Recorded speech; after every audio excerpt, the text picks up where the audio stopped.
and how to create a vendor. You can also see how to maintain or set up vendor. The first thing you need to do is to go to maintain vendor, click on vendor. So this table will appear, and when the table appear, we ask yourself, what is the name of the vendor? The first one we create is, let's assume the vendor's name is K Solo Ventures. K Solo Ventures. So you copy it and also paste it here. Copy and also paste here. Go to general. This is in general like this. Mailing address of the vendor. Let's see, the name of the vendor is in number 7. K2 Road, Lagos,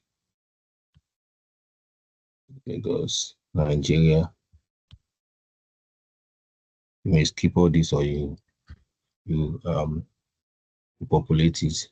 The next thing you need to do here is to link this particular vendor to an expense account. And normally in accounting software, we always link vendor to payable.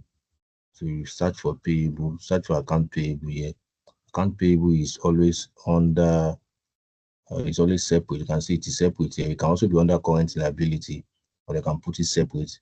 You click on it. So whenever you create a vendor, you link it up with a payable GL. This is the payable GL. The chart of account, the payable GL is 2000. So after that, let me see. Let's go to address. The address that we put here is already appearing in the address page. Then once we start transacting with this vendor, the transaction history will be here.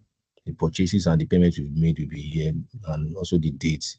This is to track all the transactions we've done with the vendor. The next one is the purchase information.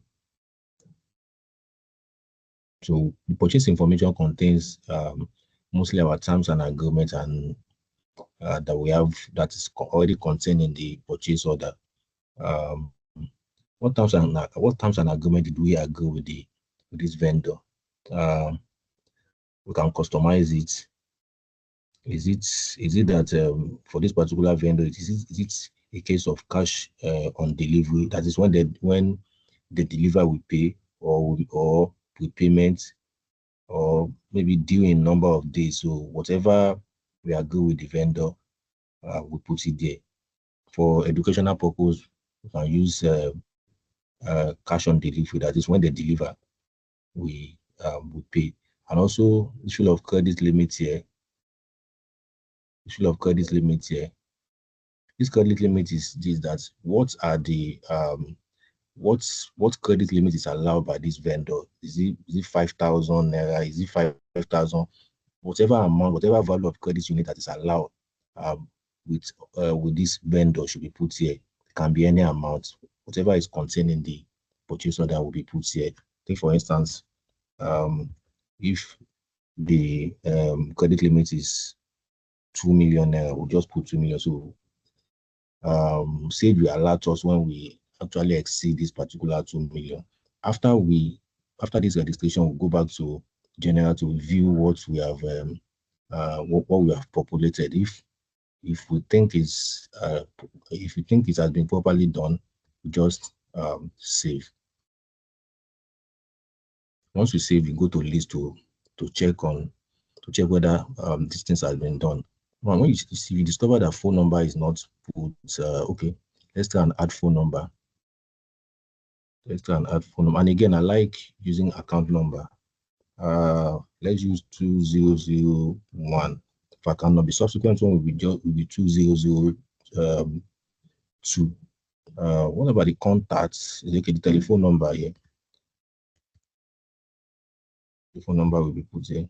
So let's save again and check our list to know whether all the information there has been populated. You can see, I think all the population, the information here has been populated. So after this, if we decide to do any one, and just save and new, we can just new. So this is how to create accounts for vendor. Just try as much as possible to practice more. Check the example that has been given, and it's very, very easy. See you in the next class.